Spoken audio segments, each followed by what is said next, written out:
The north yard of Cinderlock was a skeleton of scaffolds and shored timbers, ropes creaking, the air shot through with chalk dust and a tang like vinegar left too long in sun.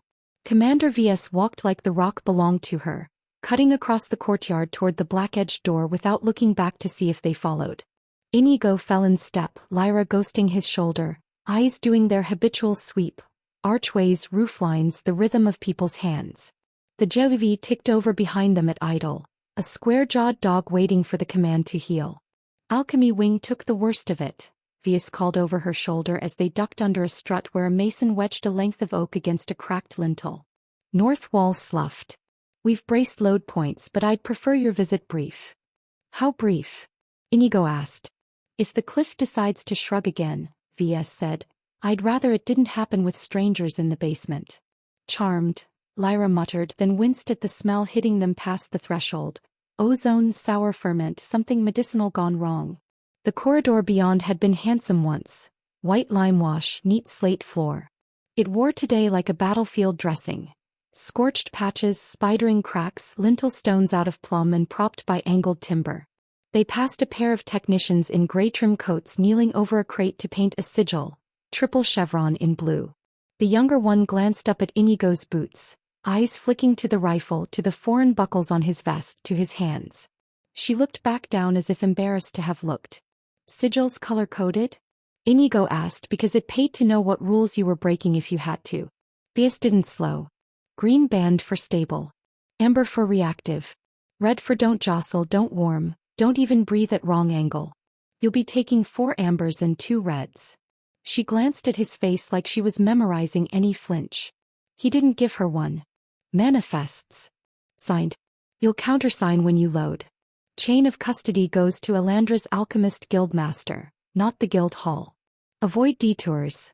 We're fond of straight lines, Lyra said dryly. They reached a stairwell that felt like a throat, cool and close. A guard at the top nodded VS through, then stared at the jail TV's outline visible through the yard door like he was trying to decide if it had been a dream. The stairs turned twice, the air getting colder, the smell wetter. Inigo's breath fogged once, then didn't, temperature eddies where the rock had shifted. At the bottom, a chamber like the nave of a small, stern church, barrel-vaulted, niches down one side. The blowout was obvious. North wall buckled in, slabs of stone keeled inward like fallen books on a shelf, timbers bracing a jag between floor and vault where blackness tried to pour in. Someone had whitewashed, "Don't touch anything" across a section of wall in the kind of handwriting that suggested a long night. 3 alchemists waited amid the shoring. 2 wore copper-stitched sleeves like visas. The third had plain gray, sleeves rolled, hands gloved to the elbow. The plain sleeve one was speaking to the wall as if it would argue. And I told you, Corin, if we use heat to soften the pitch in that seam we risk flashing the whole panel. You want to write the report to the tower on why we cooked our remaining stabilizer? Be my guest. Corin, taller, copper-stitch, pinched the bridge of his nose and turned to VS like she was a reasonable person in a world of fools. Then he saw Inigo and Lyra, blinked, recalibrated. You're the escort. Lyra and Inigo, VS supplied. This is Corin, master bonded to the wing. Sarah, she added, nodding to the gray sleeve, has been doing 3 people's work since the wall tried to go to the river. Sarah peeled a glove off with her teeth and offered a hand to shake before she thought better of offering a contaminated glove and simply nodded. You're the ones with the machine. She said it like a new word she'd tasted once and wasn't sure she liked yet. It carries and stops when I tell it, Inigo said. Like a mule that doesn't complain. That's reassuring, Corin said without registering sarcasm. His gaze moved to Lyra's bow, then back to Inigo's rifle. Discretion was requested, Commander. Discretion is 2 people who finish jobs, VS said, and Corin let that stand. They showed them the vault. It wasn't a door so much as a plug. Thick slate set into thicker stone, an iron will set into it like a ship's helm. Soot blacked the edges where someone had tried heat before Sarah shamed them out of it. A chalkboard leaned nearby with 2 columns, out and stays. Out had 6 items written with severe patience. Red band, ampoule set volume 2. Stabilizer liquid. Red band, powder jar vine mark. Stabilizer dry. Amber band, catalytic pellets, sealed tube. Amber band, ether solvent, sealed stoppered. Amber band, binder resin low temp. Amber band, neutral salt, silica jar. Stays had plenty more, and all of it had later written beside it with varying degrees of hope. Seals held, Sarah said, tapping the chalk beside out. We breached the secondary panel at dawn. These are staged in the annex. We kept them cool. We didn't bring them into this room because, she gestured to the charred edges of the plug. People get ideas. The annex, VS said, and Sarah led, torch-throwing rope alight. The annex had taken the collapse like a boxer. Drawn bruises, a split lip. Shelves intact against one wall. On a table, 4 wood crates with sigils. 2 painted amber, 2 red. Wax seals on leather thongs. A 5th crate half-closed, a 6th still wrapped in canvas. Inigo moved closer, read the cramped script on a tag. Red band, ampoules, 2. He looked at the crate's corners. Shock pins, he asked, testing the joint. Sarah's mouth quirked. We're not savages. Cork felt and springs. We'd have preferred a proper suspension, but... She shrugged at the state of the world. Springs will do, Inigo murmured. He knelt, fingers under the crate's side, lifted an inch to feel the weight. Heavy, denser than he liked. We'll want these centered over the axle line, he said to Lyra. Reds between ambers. Tie to the midline in an X. Tarp and blankets to keep the sun off. Already staged cold wraps, Sarah said, pointing to a stack of gray wool. Soaked in river water. Won't hurt. Lyra walked the perimeter like an archer marking her shooting lanes. Her eyes snagged on a hairline crack in the annex's ceiling. You're sure the braces will hold while we move weight? For an hour, VS said. 2 if you don't dawdle. Ground's settled for now. Tide shifts are. The stone under their feet made a short, unhappy sound. Everyone stopped. Dust sifted from the crack and hesitated in the air like it hadn't decided which way the world would go. Then the moment passed. Corin swallowed. Periodic, VS finished calmly as if nothing had happened. Lift smooth. Carry smooth. No sudden drops. Chain of custody first, Corin said, feeling safer in paperwork than in geology. He produced a leather folder with triplicate forms. Sarah laid a stylus on top. Inigo read and signed where indicated. Lyra initialed each line with crisp, unembellished strokes. Sarah countersigned. Wax seals caught the light. All right, Inigo said, rising. We'll bring the beast to the door.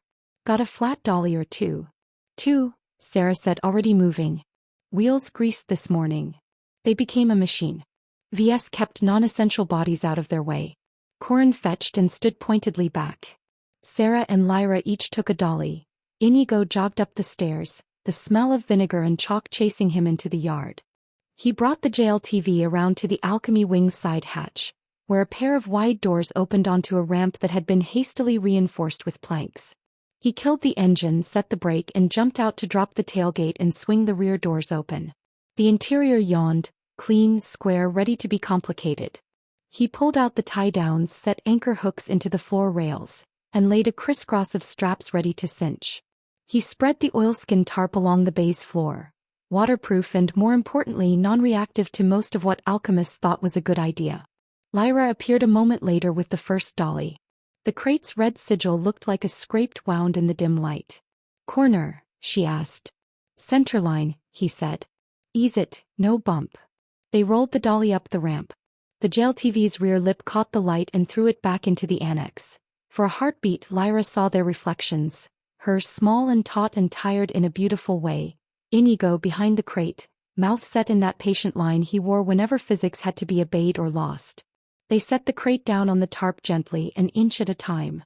The springs inside did their soft, voiceless work. He cinched the first X of straps, hands confident and clean. Lyra tested the tension by rocking a hip lightly against the crate's corner. It didn't shift. Next, she said. 2 ambers went in, 1 on either side of the red, then the second red, then the last amber behind. Inigo laid wool wraps over each, tucking them around like a medic wrapping a wound. He ran the tarp over the hole, folded it tight and tied it fore and aft. He set 2 shock wedges at the rear wheel wells and ratcheted the last straps with short, controlled pulls. You've done this before, Sarah said, somewhere between impressed and offended. Not with your toys, Inigo said, but inertia doesn't care what you call it. The ground murmured again, the sort of sound you heard in your teeth. Visa's head snapped toward the main vault. That's enough time underground, she said to no one specific and everyone at once. Corin thrust one last ledger form at them. Sign for receipt. They did. Inigo neat Lyra quick. VS gave the courtyard a captain's sweep and nodded once. A grant of permission and a dismissal both. North Gate, she said. We'll open on your approach. Stay on the high road until you hit the fork past the water cut. If you see men with gray pennants, she added almost as an afterthought, don't pretend they're friendly. Smugglers? Lyra asked. Worse, VS said. Neighbors with more ambition than sense. They know we're thin this week. And now they know you pulled something worth guarding, Inigo said. VS didn't deny it. Word rides faster than horses. Faster than whatever that is, she added, flicking a glance at the Geldevi. He climbed into the cab, Lyra already buckled in with one foot braced against the dash like a woman who'd learned to trust her balance more than the world's. Sarah stood at the tailgate and, for the first time, smiled like a person not a technician. Bring it back in one piece, she said. The cart or the cargo? Inigo asked. Yes, Sarah said, and Lyra liked her more for it. They rolled to the north gate. The horn blew again, less surprised now, more like a ritual, and the doors opened to a strip of road cut like a shelf along the cliff face. The mountain rose on their right, the world fell away on their left. The JLTV took the first switchback with a promise in the engine, weight steady, straps thrumming once like plucked strings as inertia argued and was overruled. Half a mile out, Lyra craned her head and watched the mirrors for a long breath. Dust, she said. Inigo saw it, faint, a smudge where the road's edge dropped. Could be wind. Could be hooves. He didn't change speed. He didn't touch the brake. He did let his eyes trace the possible pullouts where a vehicle like his could tuck in and unspool an unpleasant surprise. They took the second switchback. The cliff gave them a cut where water had chewed the rock. Shadow, cool and close. A perfect place to catch your breath or regret your choices. Lyra leaned forward, knuckles white on the dash for just a heartbeat, then relaxed. Something shiny at the cut, she said. Left wall. Low. Inigo slowed a hair. Enough to matter to the vehicle, not enough to advertise nerves. The cut flared open. On the left, near ankle height, a shard of glass sat embedded in a crease of rock at an angle too clean to be chance. A signal. We're counted, he said. Lyra nodded once. Gray pennants. Could be, he said. He checked the mirror again. The dust plume was thicker, resolved now into two thin ghosts where the road pinched. 2 riders at least. Maybe 3. Keeping their distance. Test, Lyra said. They want to see if we panic. We don't, Inigo said. We get off this wall and onto ground where we have options. Then we decide if we teach or avoid. She settled deeper into her seat, eyes scanning, every inch of her humming like a bowstring at full draw. I hate the part before the plan. That's the plan, he said. Get to the fork. Take the old quarry road. Trees and cover. If they follow, we pick where we talk. And if they don't? Then we wave at the glass and keep going. They took the next curve, the JLTV steady as a metronome, the crates behind a muffled chorus of straps and wool. Below, a hawk cut a clean letter through the air. Ahead, the road shouldered through a notch and through the mountains open like a door. Behind, dust rose, paler now in the full light. Lyra didn't reach for an arrow yet. Inigo didn't reach for the safety yet. The world held its breath, or maybe that was just them, and the cliff pressed its cold hand along the JLTV's flank as if to remind them of the stakes. Tell me again, Lyra said just above the engine's song, that we'll have breakfast before the next suicide job. We had breakfast, Inigo said. She huffed. Then tell me we'll have dinner after this one. We'll have dinner, he said, and because promises mattered, he meant it. The fork came into view, a split like a choice between 2 kinds of trouble. Inigo flicked the turn signal out of habit. A tiny orange light blinked absurdly into a world that didn't know what to make of it. He took the quarry road without drama. The dust behind them thickened. All right, Lyra said softly, and her hand went to her bow at last. Let's see who wants to talk. The quarry road narrowed into a thread between scrub and the broken ribs of old stone. The JLTV hummed steady, the cargo behind them murmuring with strap creaks at every gentle sway. Lyra had her bow loose across her knees now, One arrow laid along the grip like a thought half-formed. The dust behind them fattened. 3 riders, she said, not guessing. 4th hanging back. Scout, vanguard, and a conscience, Inigo replied. He eased the wheel an inch to the right, just enough to put the sun at an angle that punished anyone who tried to pace them on the cliffside. Let's see if they've done this before. The first hint of the welcome committee came plain as a signboard. A dead tree dropped across the road at a bend where the downhill shoulder fell into scrub and the uphill shoulder rose to rotten shale. If you were on a horse, you stopped. If you stopped, you talked, or bled. Inigo downshifted with a soft thunk and rolled to a crawl 10 yards shy of the trunk. He didn't touch the horn. He didn't touch anything he didn't need. A gray pennant winked from behind a boulder. Then 3 men resolved from the scenery with the easy arrogance of people who'd practiced this on caravans that didn't bite back. Chain shirts under travel cloaks. Bows strung, blades bare but low. The 4th rider appeared at the rear, staying well out of range, a watcher on a dappled horse that looked smarter than its owner. The leader, thin face, mouth like a cut, raised a palm. Afternoon, he said as if they were neighbors in a lane. Roads closed. By whose order? Inigo asked through the half-open window. By ours, the man said cheerfully and tapped the pennant pole with his knuckles. Neighborly tax. You pay, we lift. Lyra's voice was soft. Don't jostle, she murmured as if to the crates and to him both. Inigo nodded once, so small only she could have felt it. He flicked his gaze to a spot 3 feet inboard of the JLTV's right tire, an opening where the trunk met dirt and the root ball left a pocket.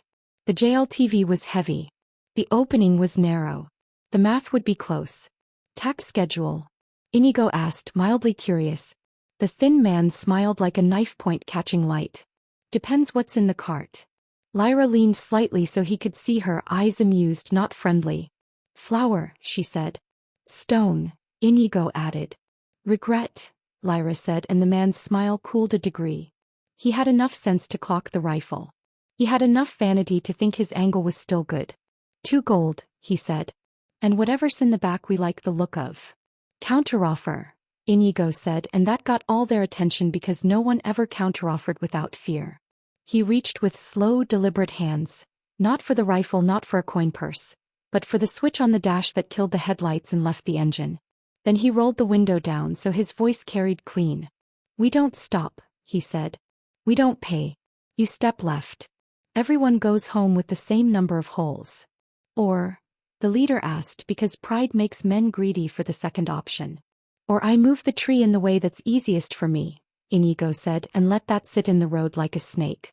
The leader's eyes flicked to the trunk, to the tires, to the angle. He took a step he probably thought was subtle, closer to the wheel well, as if proximity could make physics choose his side. Lyra smiled without showing teeth. Step left, she repeated and lifted her bow in one hand, the arrow in the other, not knocked but there. She didn't aim at anyone. She aimed at the chain that looped from a piton in the uphill bank to a ring sunk in the downhill stone. Insurance to keep the tree from rolling when carts pushed. Smart. Annoying. Inigo took a breath long enough to be seen by those who were watching for tremor and found none.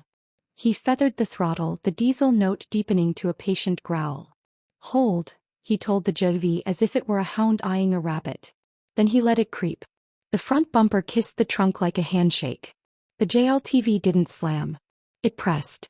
Wood creaked. Bark powdered. The chain on the downhill ring sang a note like a struck saw. The men flinched at the sound. Instinct turns into prophecy. Left, Inigo said again. The leader hesitated a heartbeat too long. Lyra knocked and drew in that same heartbeat. The arrow hissed past the leader's ear and cut the chain where rust had gnawed it thin beneath the ring. The chain snapped back with a whip crack. The tree rolled an inch toward open ground, momentum hunting for a path. Inigo fed the JLTV a finger's more power and the bumper became a quiet, relentless argument. The trunk rolled. The pocket opened. The right tire took the dirt lip and climbed.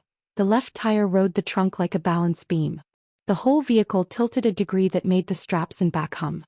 Inigo's hands did not whiten. His mouth did not tighten. He let the weight do what weight does when guided with respect. Back, the thin man said, now voice higher, but it was too late to choose a new script. The JV stepped over the tree like a warhorse taking a ditch, the tail of the oilskin tarp just brushing bark. They were through. The leftmost brigand, young, bold, not as smart as he should have been, tried to seize the moment by grabbing the door handle. He found only the flat plane of armored steel. Lyra's second arrow pinned his cloak to the dirt through the hem, a stitch driven by a merciful seamstress. He jerked to a stop with a sound that embarrassed him, then fumbled a knife with hands that shook. "Don't," Lyra said, the single syllable bright and sharp as the arrowhead. The leader, to his credit, raised his palm again, not as a greeting now, as a surrender. "We'll remember you," he said flatly. "Write a letter," Inigo said, and drove on without looking back. They didn't chase immediately. Pride needs time to triage. But pride heals fast in men like that. A mile on, the dust behind them re-bloomed, thicker now, determined. Lyra didn't say, "I told you." She said, "Fork in 2 minutes." Then trees. Inigo took the fork onto the old quarry road without drama, the turn signal winking to no one, and let the JLTV sink into the cover the woods offered. The track here was rutted but passable, worn by generations of carts hauling stone and now by deer and fools.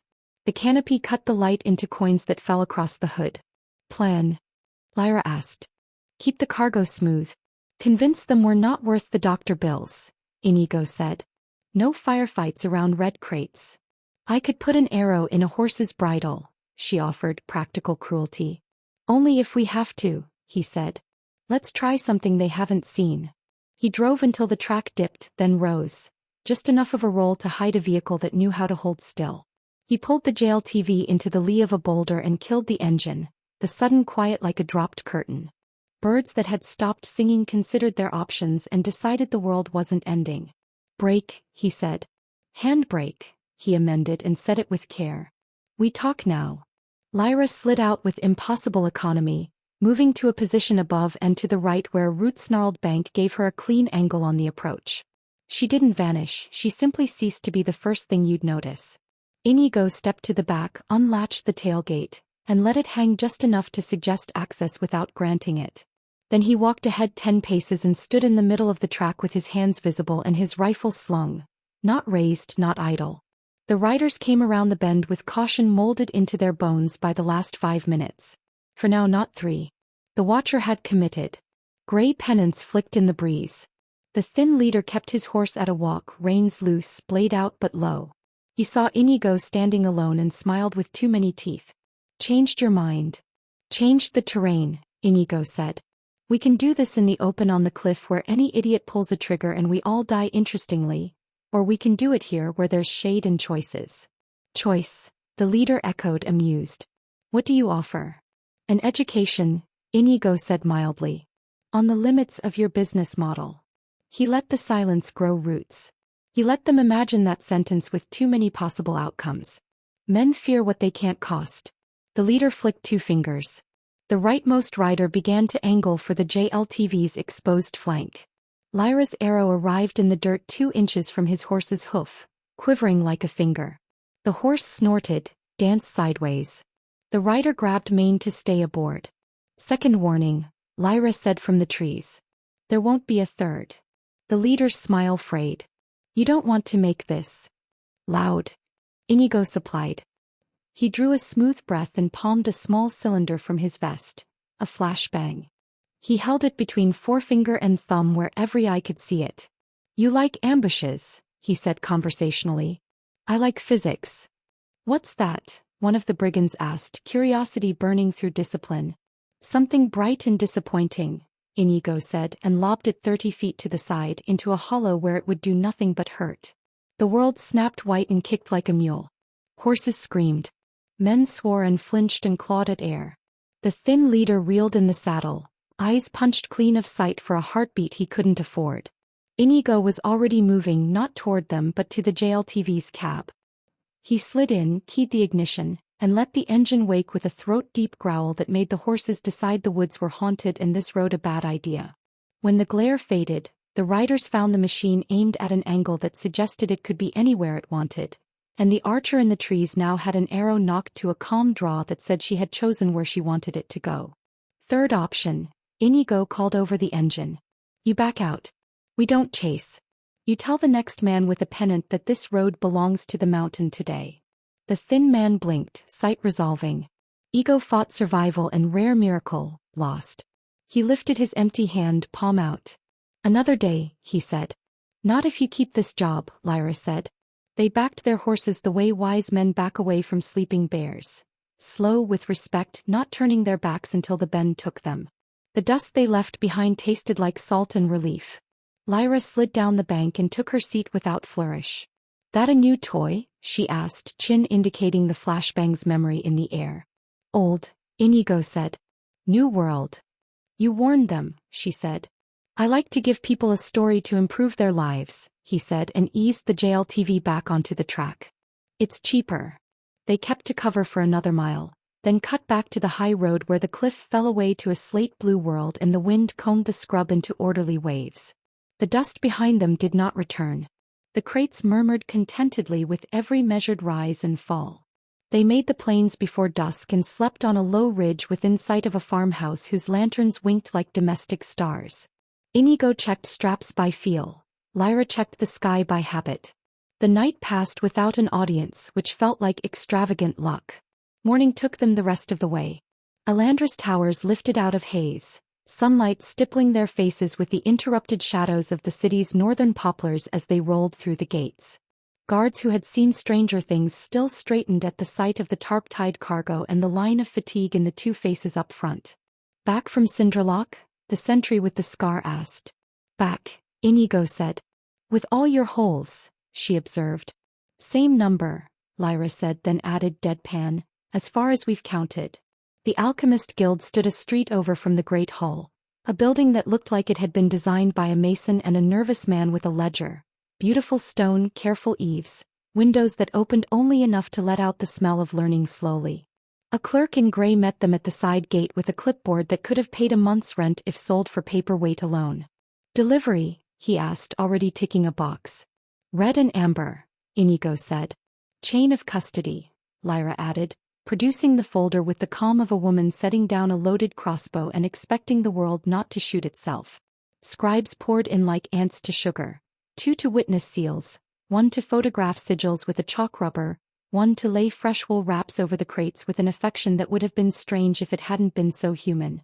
Master Haver, bald ink-black beard, sleeves clean in a way that suggested he ruined shirts and replaced them daily, appeared like a storm cloud rolling across a warm day. You did not jostle, he announced as if blessing a sacrament. We can tell. We try not to explode before lunch, Inigo said. Haver's eyes darted to the straps, to the way the tarp corners had been folded, to the tiny wedges braced against roll. Competence. How rare. He signed. He sealed. He snapped his fingers and apprentices lifted crates with the reverence of pallbearers and the speed of men who'd been told the ground beneath them might be poisoned soon. Take them to the cold room, he intoned. No heat sources within 10 paces. No arguments within 20. Wise rule, Lyra murmured. The last seal broke under Haver's hand. The last crate vanished into a door marked with a sigil that looked like a snowflake being strangled. The clerk ticked the last box with a sound that said he loved his job in a way only clerks and certain assassins do. Receipts, he said and handed over 2 copies. Payment is remitted to the guild on your behalf. In writing, Lyra said. In triplicate, he answered, delighted. They left a small wake of gray-robed apprentices peering after the JLTV like it might do tricks if you whistled. Inigo didn't mind. Let the city learn new shapes for possible. They didn't go to Thorn immediately. They went home because the promise had been made and keeping small promises made the big ones possible. Rice soaked. Garlic hit oil. Eggs slid into a pan and came out like the sun. Lyra ate with the starved elegance of someone who had watched death try and fail and was grateful for the mundane. When we see Thorn, she said around a mouthful, we tell him about the glass at the cut. And the chain, Inigo said. And the neighborly tax. He'll say he warned us, she said. He did, Inigo admitted. He just didn't say how. They carried the receipt copies to the Adventurers Guild when the second bell laced through the city. Elise spotted them near the stairs and lifted a hand in a quiet victory salute. You look unexploded, she said. High bar, Lyra replied. Thorn was on his feet before they crossed the threshold, which was his version of clapping. Inigo set the folder on the desk. Lyra set the cliff road in a few spare sentences. Thorn listened, face like mountains do, still until it wasn't. Gray pennants, he said when they finished. They're getting bolder. They're getting bored, Inigo corrected gently. There's a difference. Thorn nodded, the kind that files a note for action. He pushed a pouch across the desk. Hazard bonus as agreed. And, there will be another job. Not today. His eyes shifted toward the window where the city lay like a cat in a patch of sun. Let people eat chicken. Let the city pretend the world is simple. Lyra rose. We can do that. Back on the street, the wind carried the smell of frying oil and something sweet. Rico had redone the chalkboard at McCronald's with a flourish and a misspelling Inigo found endearing. The line wasn't long yet. It would be.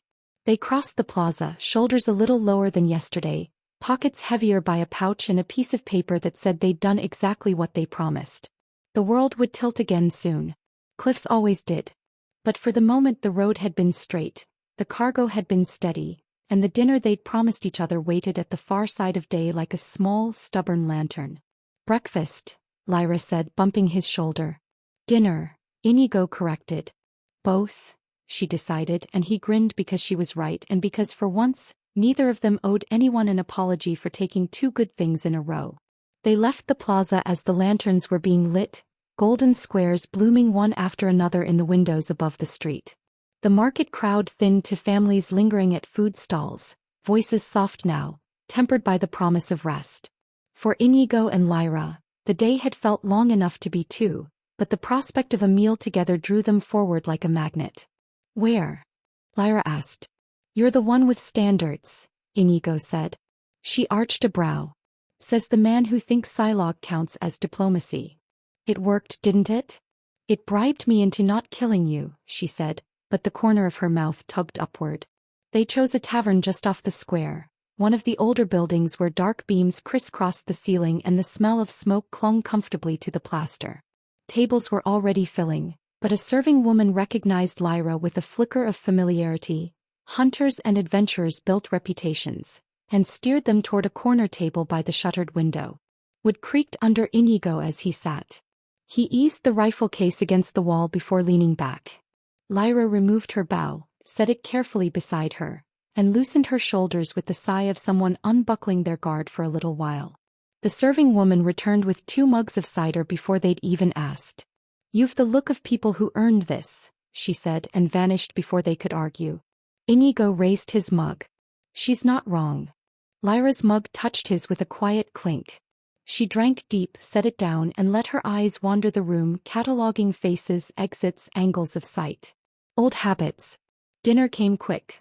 Roasted fowl laid on a board with herbs still steaming, potatoes crisp at the edges, and a small crock of thick sauce that smelled faintly of pepper and vinegar. Inigo carved without ceremony, handing her the first cut. She accepted without protest. Hunters understood the ritual of sharing meat. For a few moments the only sounds were knives against wood and the steady rhythm of chewing. Then Lyra broke it. Back there, she said. With the brigands. You could have shot first. Could've, Inigo agreed. But the story works better if they walk away. And if they hadn't? He shrugged. Then the story ends the same way, just bloodier. I don't mind efficient, but I don't want to carry more ghosts than I need to. Lyra chewed thoughtfully, eyes on him over the rim of her plate. You're strange, Inigo.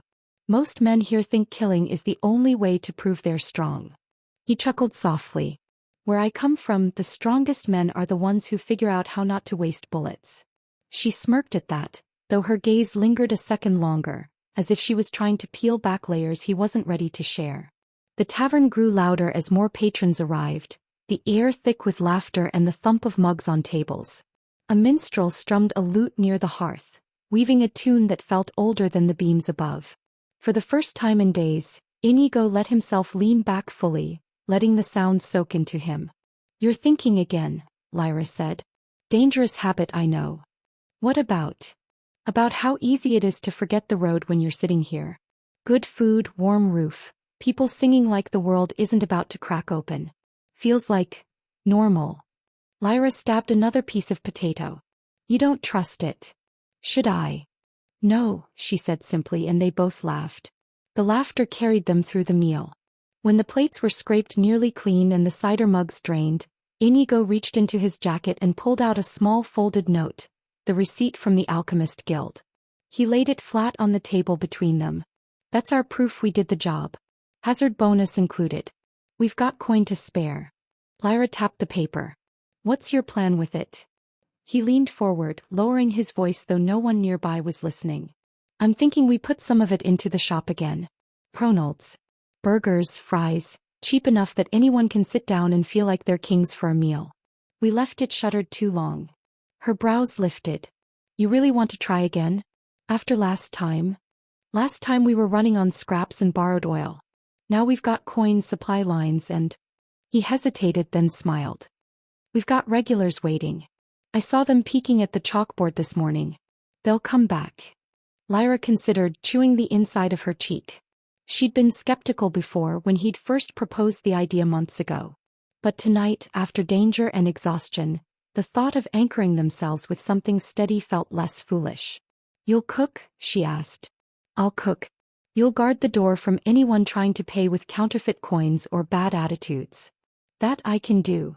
They both laughed again, softer this time, the kind of laugh that fit well in the warm corners of taverns. When the serving woman returned with the bill, Inigo paid without blinking, leaving enough extra that her eyebrows climbed. She muttered blessings over them as she left, the kind tavern owners reserve for people who make their nights easier. The street outside had cooled, the air carrying a crisp bite of early night.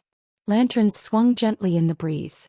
Lyra pulled her cloak tighter, but her eyes shone the way they did after a good hunt, alert but not burdened. So, she said as they walked back toward their quarters. Tomorrow we clean the grill. Tomorrow, Inigo agreed. And if the line's longer than last time? He grinned. Then we'll hire someone to chop onions while I flip patties. Lyra shook her head, but there was a trace of amusement she didn't bother hiding. You'll make me fat with all this fried food. Not a chance, he said. You burn more calories pulling that bow than I do running engines. You could eat 3 burgers and still shoot straighter than anyone in this city. The road curved toward their small rented quarters. Ahead, a lantern glowed like a lighthouse in miniature. Lyra's steps slowed a little as if she too was reluctant to let the night end. Inigo, she said quietly. Yeah. Don't get used to this. It's rare. He nodded, meeting her gaze. That's why I want to protect it. For a moment the city's noise fell away, leaving only the sound of their boots on the cobblestones. Then Lyra looked forward again, her shoulders settling into their familiar, confident line. Fine, she said. We open the shop. Tomorrow. And the day after that, if trouble comes, we deal with it. But tonight. She reached for the door latch as they arrived. Tonight we sleep. Inigo followed her inside, the warmth of dinner still lingering in his chest. Trouble would come, of course it would. But for now the world was small, manageable and kind. And that was enough. The day of the reopening arrived with the city already awake. Alandra thrummed like a beehive, streets full of guild messengers, children weaving between carts, vendors hawking oranges and skewers. Inigo had chosen a space near the plaza, not far from the Adventurers Guild and the market lane, because foot traffic mattered more than anything else. The sign was freshly painted. Rico, the boy who had insisted on misspelling everything on the chalkboard menu, had already been by earlier, whistling while he set out benches. The golden arches, a crude but recognizable emblem Inigo had carved and painted himself, hung proudly over the stall. Inside it smelled like sizzling meat and hot oil. First order of the day, Inigo said, tying on an apron. Keep it simple. Burgers, fries, drinks. No experiments. We want people remembering us exactly how we left them. By mid-morning the first customers arrived. Apprentices from the Alchemist Guild who had clearly followed the smell. They stood in line with coin purses in hand, whispering to each other like conspirators. 2 burgers, 1 fry, Inigo called, sliding patties onto the griddle. The hiss was music, the smell already curling out onto the street. Rico drinks. Move. The boy scrambled, nearly dropping a clay cup but catching it at the last second. Lyra assembled buns with neat precision, a rhythm she picked up as naturally as knocking arrows. Bread, patty, slice of cheese, top bun. Wrap in paper. Done. The apprentices bit into the food, and their eyes widened as if struck by lightning. Gods above, one muttered with reverence. What is this? It's a burger, Inigo said simply. Tell your friends. They did. Word traveled fast. By noon the line snaked past the plaza fountain, drawing in townsfolk, adventurers, even off-duty guards who leaned on their spears as they waited. The smell of frying oil was irresistible. The sound of sizzling meat was a call no one could ignore. Lyra worked the station with soldier's efficiency, sliding wrapped burgers across the counter like passing ammunition. Inigo manned the fryer, timing each batch until the fries came out golden and crisp. Salt scattered like snow, oil hissed, people cheered. Next. Thorn came by around midday, not in armor but in a simple shirt rolled at the sleeves. He cut the line like only a guild officer could and no one dared complain. Back in business, I see, he said. Back, Inigo answered, sliding him a burger before the man even asked. Thorn took one bite and closed his eyes. You'll bankrupt the taverns at this rate. They'll adapt, Inigo said with a grin. Competition makes people honest. Or dead, Thorn muttered, but he paid double the price and left with a nod. The afternoon blurred into a rhythm: grill, fry, wrap, serve. The line never seemed to shorten. Lyra laughed once, shaking her head as she stacked another bun. You'd think we were serving potions. In a way we are, Inigo replied, flipping patties with practiced ease. Food that makes you forget you nearly died yesterday. That's worth more than gold. By evening the last of the potatoes were gone. Inigo wiped sweat from his forehead, apron stained, arms aching in the good way. Lyra leaned against the counter, cheeks flushed but smiling. Rico collapsed on a stool, flour dusting his hair like snow. That, Inigo said, looking at the empty baskets, is how you reopen a store. Lyra stretched her arms overhead, back popping. How many did we serve? Inigo counted quickly in his head. Over 100. Maybe more. We're going to need more supplies. And more hands, Lyra said, glancing at Rico, who had already fallen asleep upright. Maybe, Inigo agreed. But first, we celebrate. They closed the stall as the lanterns lit across Alandra, streets alive with laughter and music. People still lingered nearby, talking about the taste, the smell, the way the food had felt both strange and familiar. Already, Inigo heard a boy promising his mother he'd spend tomorrow's copper on the thing with meat and cheese. They walked home side by side, tired but light. For once, the day's battles had been fought not with blades or bullets, but with bread and oil. You know, Lyra said quietly as they reached the corner of their street, you might actually change this city with food. Inigo chuckled. Better food than firepower. She smiled faintly. You use both. He didn't argue. At their table, under the quiet glow of a single lamp, they split one last burger between them. It wasn't hot anymore and the bun had gone soft, but it tasted like victory. The next morning, the chalkboard outside McCronald's bore a single message in Rico's careful hand. We're open. Come hungry. The line had already started. By the time the sun cleared the rooftops, a dozen customers were queued outside the stall. Some were familiar, apprentices and adventurers who had tasted the food yesterday and dragged their friends along. Others were new, curious townsfolk who had only heard whispers about the strange meat bread things sold near the plaza. Rico proudly stood by the chalkboard, waving people in as though he were the official herald of McCronald's. Line up. 1 coin for fries, 2 for burgers, drinks extra. Don't push, plenty for all. His voice cracked halfway through the announcement, but no one seemed to mind. Inside, Inigo was already working the grill. Lyra handled buns and wrapping while humming a tune she had picked up from a bard weeks ago. The whole place smelled like charred meat and salt, so thick and inviting it seemed to pull people in by the nose. 2 doubles. Lyra called out. Inigo flipped the patties, grease popping, then slid them onto toasted buns. The customers grabbed them eagerly, tearing into the food with wide eyes. Once again silence fell in that odd, reverent way. Then came the murmurs, the laughter, the shouts of amazement. It's even better than yesterday. I swear I could live on this. This is what adventuring money is for. Word traveled faster than fire in dry grass. By midday the line stretched halfway down the plaza, and merchants from other stalls began looking over jealously.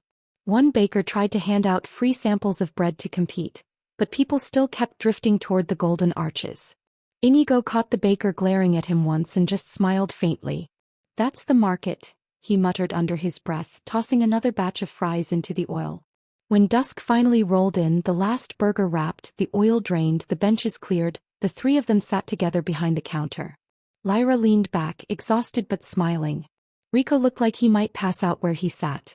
Inigo stretched his arms and stared at the lanterns glowing over the plaza. The crowd was gone, but echoes of the day lingered in his mind. Laughter, clinking coins, the chorus of satisfied voices. This, he said softly, almost to himself, feels like winning a battle. Lyra glanced at him, then nodded. One will fight again tomorrow. Rico hummed while chalking the sign. His letters were more legible now. Practice and pride had shaped them into something approaching neatness. He still insisted on slipping in a flourish somewhere, today curling the R in fries into a spiral. The morning crowd was lighter than yesterday, which meant apprentices with pockets still jangling from guild stipends and farmers who came in from the outskirts early. The line moved, burgers wrapped, fries salted, drinks poured. The rhythm was soothing, like the shop itself was breathing again. It was nearly midday when the shadow fell across the counter. Inigo. Lyra. The voice was low, resonant, and made the chatter behind it stutter into silence. Thorn never needed to raise his voice. It carried weight like iron in a scabbard. He stood there in plain clothes again. Worn shirt, rolled sleeves, nothing to draw attention except the fact that every man and woman in earshot unconsciously shifted to give him room. Thorn, Inigo said, flipping the last patty with a steady hand. He did not salute. He never had. Hungry. The guild officer's eyes softened, just a fraction. Always. But that's not why I'm here. Lyra slid down from the counter, eyes narrowing. Then it's another job. No. Thorn shook his head. Not a job. A reckoning. That earned him a few stares from the waiting line, but when he reached into his coat and produced a narrow black folder, even the curious learned to look away. Black folders from the Adventurers Guild never carried bad news. Not to the recipient. Thorn laid it flat on the counter between the grease stains and flour dust. You two have been busy. Work keeps us out of trouble, Inigo said mildly. Thorn ignored him. Cinderlock. Before that, the Eastern Ridge. The Flame Dragon. The Spider Cave. I could go on. He snapped the folder open. Inside, neat columns of script filled a ledger page, each stamped with a guild seal. Too many for one page. Too many for two. Lyra leaned in, whistled softly. You've been keeping score. That's my job. Thorn tapped the bottom of the ledger where a new seal waited. Larger, burnished, etched with a sigil that gleamed like molten silver. And when someone crosses this many tallies in this little time, the guild takes notice. Officially. Rico, wiping a tray, whispered under his breath, Is that? It is, Thorn said. He looked from Inigo to Lyra. By authority of the council, the two of you are raised to platinum rank. The words landed like a dropped anvil. Conversations in the line died entirely. Even the friar's hiss seemed to hush, as if heat itself respected the announcement. Platinum. The highest tier. Fewer than 50 held it in all of Alandra, maybe fewer in the continent. Lyra blinked, lips parting as if she'd laugh, then didn't. You're serious. I don't do humor, Thorn said dryly. Inigo wiped his hands on a rag and studied the seal without touching it. What does platinum buy us, other than another target on our backs? Authority, Thorn said. Freedom to pick or refuse jobs at will. Access to sealed contracts. The right to recruit. The right to walk past every door in this city without explanation. And, he let the pause stretch, recognition. Which means every guild hall between here and the sea will know your names before week's end. The silence behind them broke into a low, astonished murmur. Apprentices elbowed each other. A guard in line muttered a curse of respect. Rico looked like he might explode from the effort of not shouting. Lyra crossed her arms, staring at the seal as if it might sprout fangs. Platinum, she repeated slowly. We didn't ask for this. Which is exactly why you earned it, Thorn replied. Inigo finally touched the folder, sliding it closer. His expression was unreadable, half pride, half something harder. And what strings come with it? Only the ones you tie yourself, Thorn said. The guild won't command you anymore. They'll request. They'll offer. But you're free men and women at this tier. You choose your battles. Rico couldn't hold it in. You mean, he squeaked, cleared his throat. You mean they're legends now? Lyra shot him a look sharp enough to cut bread. We're cooks who moonlight badly. Thorn almost smiled. Almost. Cooks, archers, engineers, killers, couriers. Call it what you want. The council calls it platinum. Inigo closed the folder with a decisive snap. Then we accept. The murmur behind them swelled into applause, hesitant at first, then warm, then rolling like a tide against the counter. Someone banged a cup against the bench. A farmer shouted, "Burgers on the platinums." And laughter broke the tension like a drawn bowstring finally released. Lyra exhaled slowly. She hadn't realized she'd been holding her breath. Thorn leaned close, voice low enough for only them to hear. This city is shifting. Your names will be called more often now, sometimes in thanks, sometimes in anger. Be ready. When are we not? Lyra asked. Thorn straightened, gave them a curt nod and stepped back into the crowd. The line folded around him, then swallowed him entirely, leaving only the hush he always carried in his wake. Inigo stared at the counter for a long moment. Then he turned back to the grill, set another patty down, and let the hiss of grease reclaim the air. Order up, he said, voice steady.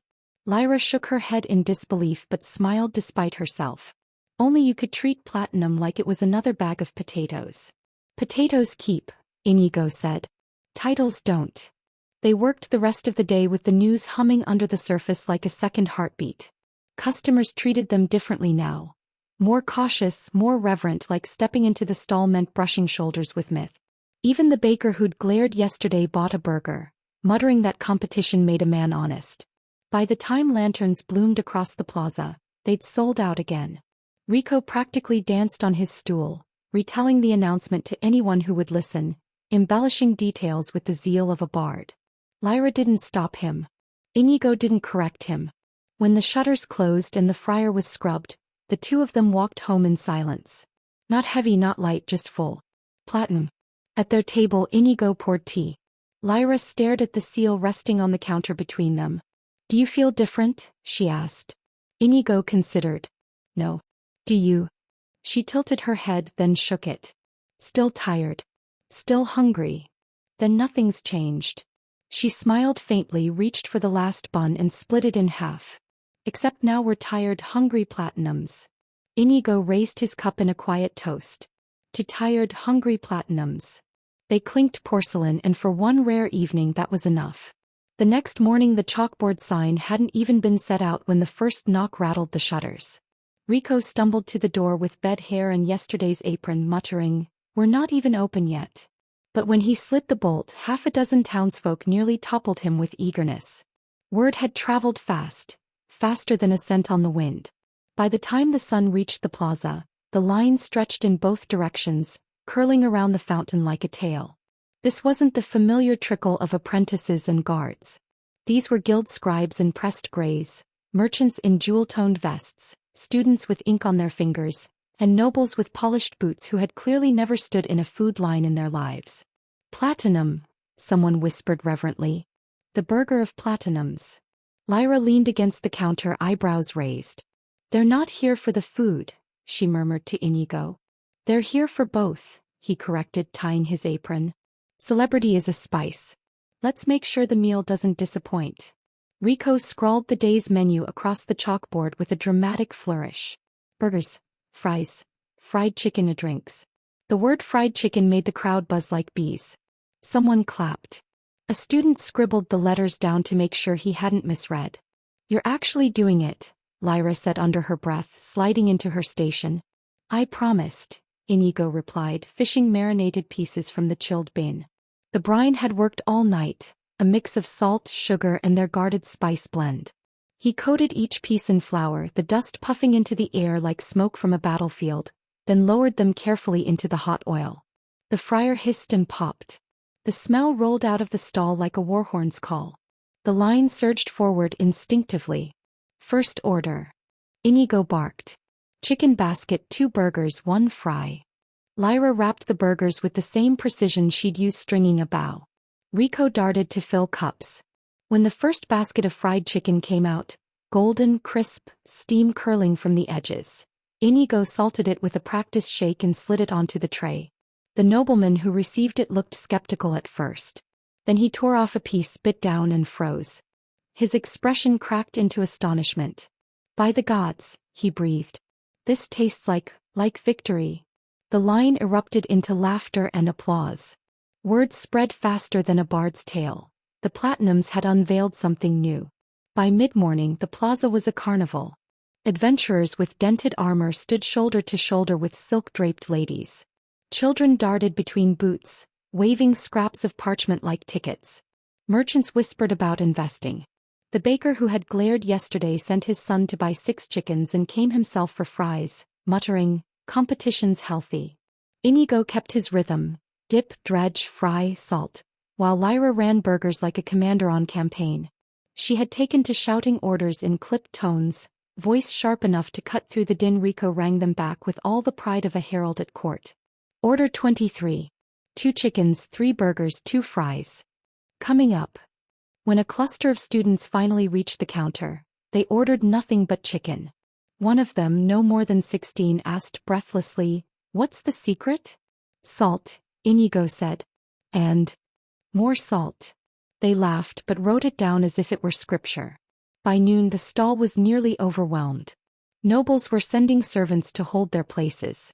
Adventurers were leaning on the counter, telling exaggerated stories about having once seen Inigo cut down a drake or Lyra shoot a goblin at 100 paces. Lyra ignored most of it, but once when a knight loudly insisted he could split an arrow the same way she did, she leaned across the counter and said, "Show me." He declined. The friar never rested. Basket after basket came up golden and crisp, the oil singing with each drop. The smell carried across the square so thick it clung to clothes and hair. Thorn himself passed by once, glancing at the line then at the chalkboard. He didn't stop, just shook his head with the faintest smile as though he had known this was inevitable. "Next." Rico shouted, voice hoarse but triumphant. The afternoon rush was worse than battle. They ran out of buns, then salt, then, horror of horrors, oil. Maddie sprinted back from the market with 2 more tins, panting as she dropped them by the friar. "You're draining the city dry," she gasped, half laughing. But still they came. Guards off shift. Apprentices skipping lectures. Nobles lowering themselves onto benches and eating burgers with both hands because forks simply didn't work. Lyra caught Inigo's eye once in the chaos and grinned despite herself. "You've created a monster," she said. "Monsters feed people," he answered, flipping another patty. By dusk their supplies were gone. Not just low, gone. No potatoes, no chicken, not even a scrap of lettuce. Rico slumped on a stool, face streaked with flour and grease, muttering, "Legends shouldn't have to wash dishes." "You're not a legend," Lyra told him, dropping a cloth in his lap. "Your staff." He groaned but started scrubbing anyway. Inigo leaned against the friar, apron stained, hands aching. His ears still rang from the noise of the crowd. Yet beneath the exhaustion was something else. A steady hum in his chest, like the memory of battle but without blood. The plaza outside still buzzed even after the stall closed. People lingered, retelling the taste of fried chicken as if it were a bard's tale, debating whether the crunch or the seasoning was its true magic. Back at the table that night, Lyra collapsed into her chair with a sigh. "We're feeding the city, Inigo. Not just a few strays. The whole damned city." He poured her tea, then set the last chicken thigh, kept aside on purpose, between them. "Then we'd better keep up." She looked at the golden crust, then at him, then laughed softly. "Platinum selling chicken. What would the council think?" He raised his cup in mock salute. "That we're doing more good here than half their missions." She tore off a piece of chicken and bit into it, grease shining on her lips. Her eyes closed briefly, savoring. "It's dangerous," she murmured. "The chicken. The fame." Inigo nodded slowly. "Dangerous, yes. But so is everything worth doing." They finished the chicken in companionable silence. Outside, Elandra still hummed with the memory of the day. A city that had discovered new heroes not on the battlefield, but at a food stall with grease-stained counters and the smell of fried chicken lingering in the air. And tomorrow the line would be longer still.